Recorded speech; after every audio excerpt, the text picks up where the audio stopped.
Would 100% agree with that.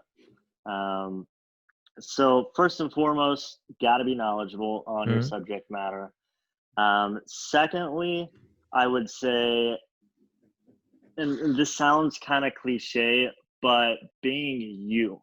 Hmm. Don't don't Good advice. try to be someone that you're not. Like I said just a few minutes ago, I'm not a smooth talking, very polished person, and all of my clients know that. But one thing they do know is that I'm going to tell them like it is. I tell them the truth each and every time. I'm me. I'm 100% me, and there's no BS around me, right? Um, Again, that kind of goes back to just what we were talking about. About people can sniff it out at this point. Mhm. There's just too many bad experiences with salesmen people out there that you need to be the differentiator, and that kind of leads into the third point is if I'm going to go play in a new arena to sell, if it's something I've never done before, I'm going to look at what's the best way I can differentiate myself from every other salesperson out there.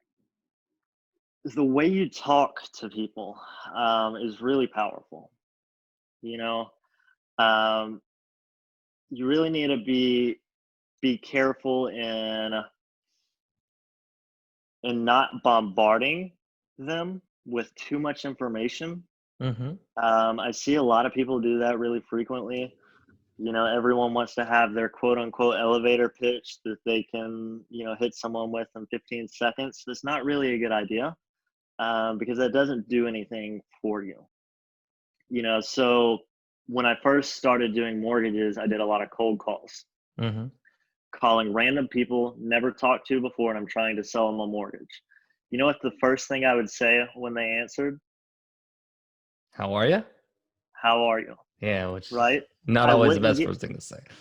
I So wouldn't get into my pitch or anything yeah, like yeah, that. kinda get to know them a little bit.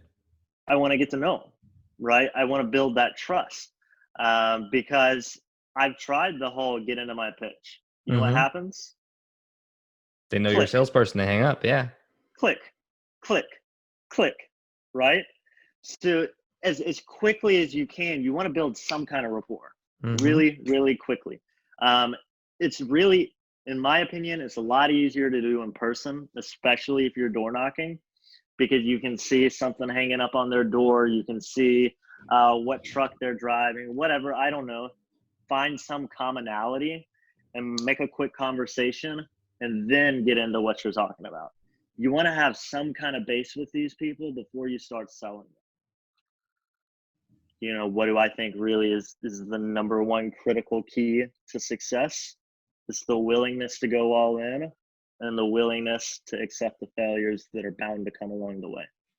Yeah, because once you go all in, you kinda burn the ships, right? You can't go back in a lot of Can't go back. cases, and you're gonna stumble and fall and probably be terrified, and you gotta just fight through it, and that's really how you But learn. I mean, survival is a hell of a motivator.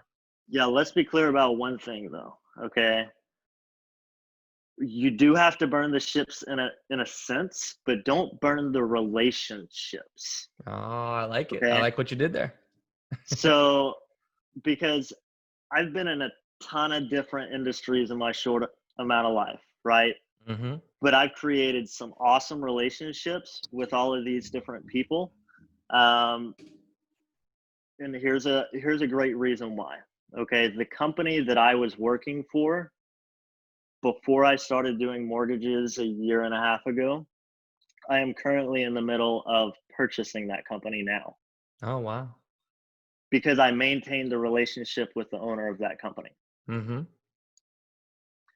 So, although, yes, you have to burn the ships in a sense, don't burn the relationships.